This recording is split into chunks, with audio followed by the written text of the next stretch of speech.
Hallo, meine Leute. Willkommen Damen und Herren.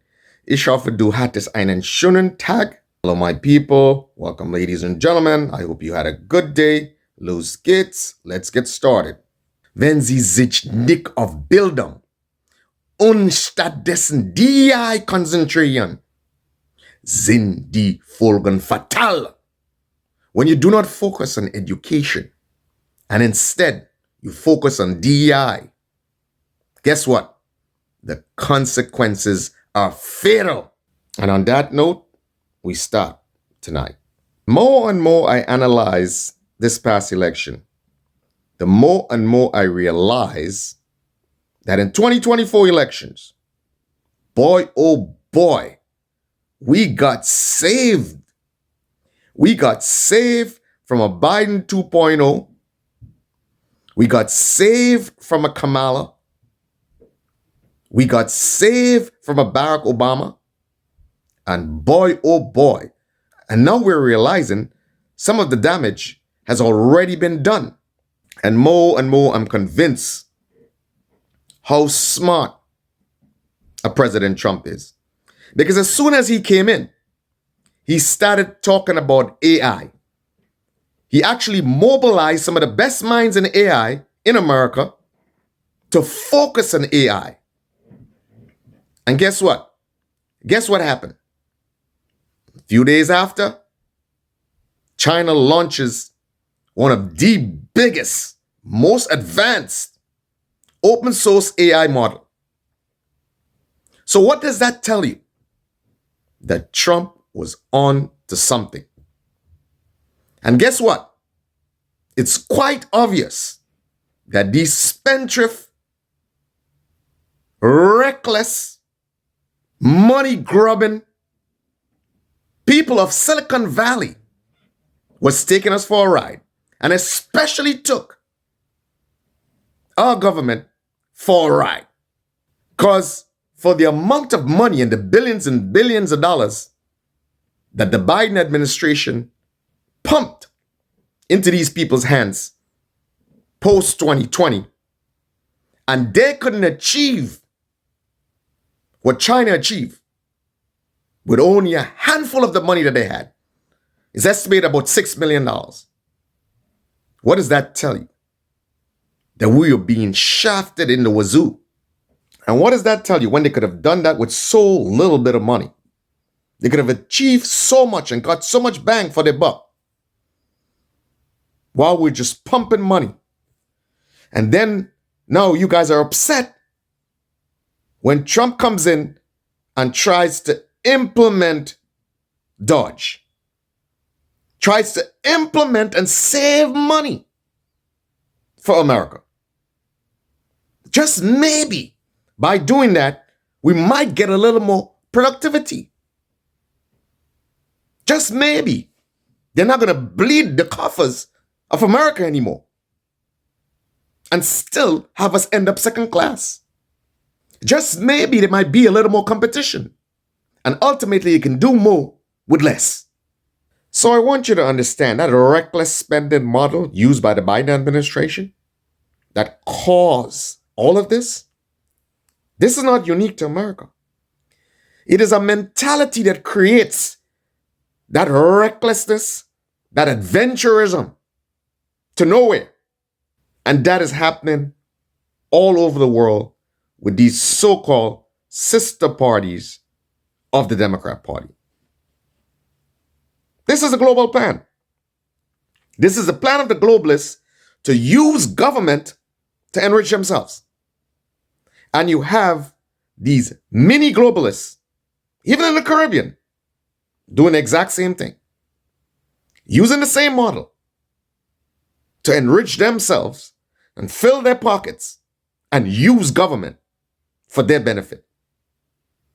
Not to promote their country, not to promote their people, not to uplift their people out of the doldrums of poverty and desperation.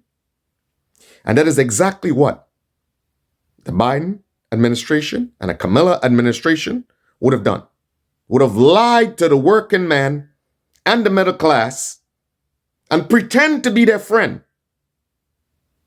but was going to use them and give them empty slogans and empty promises, all while they enrich themselves and give big money to Hollywood and Silicon Valley. Now, I hope you understand the ruse.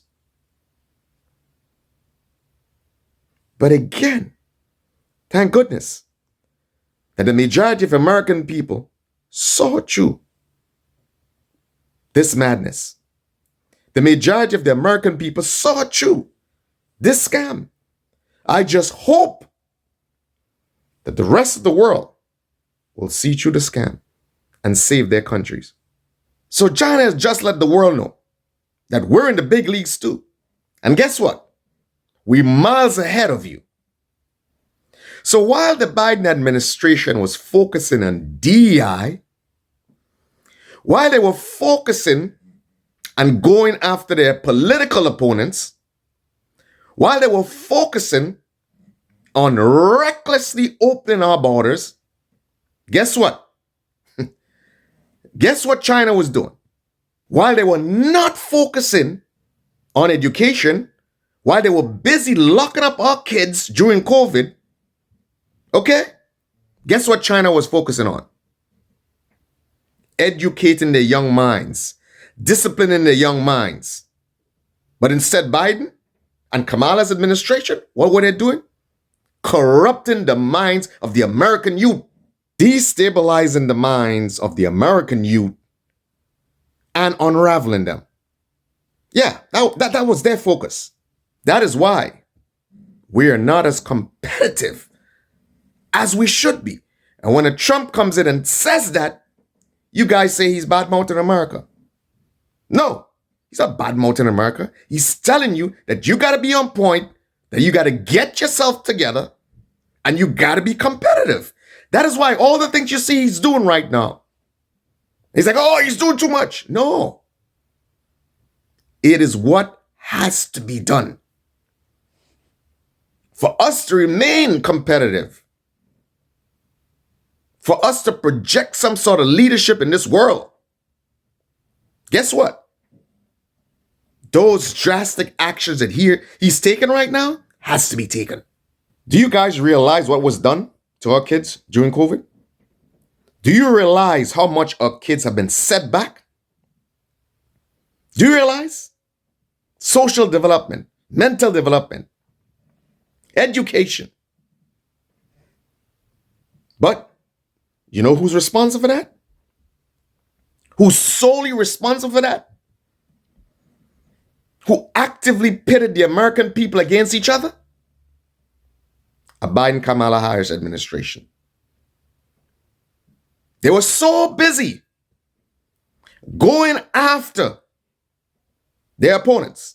But while they were doing all of that, they didn't realize that the rest of the world is not playing around.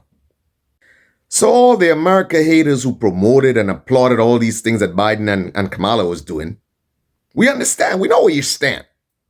So I hope you realize this is your homeland. This is where your children are.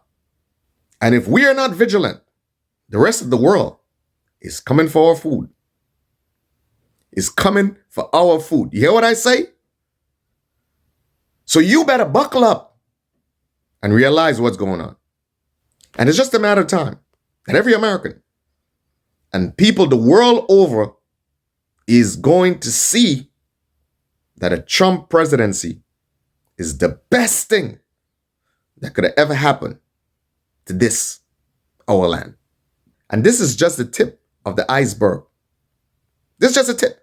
Because I'm sure when we expose the amount of damage that was done by the previous administration to our democracy, man, I'm sure it's not going to be a pretty sight. It's definitely not going to be a pretty sight. But who's looking back? We're looking forward. We're looking forward. And I hope each and every American gets on board with the future. And that future, my friends, is a Trump presidency. So I'm going to look at the bright side of this. We understand the situation. And even more so now, I would support the President Trump in what he's doing to try to take this country forward. Because I think he has the right plan. And he knows exactly what he's doing. So that's it. That's all I'm going to say. I'm going to keep it short because a word to the wise is sufficient. Guten Nacht.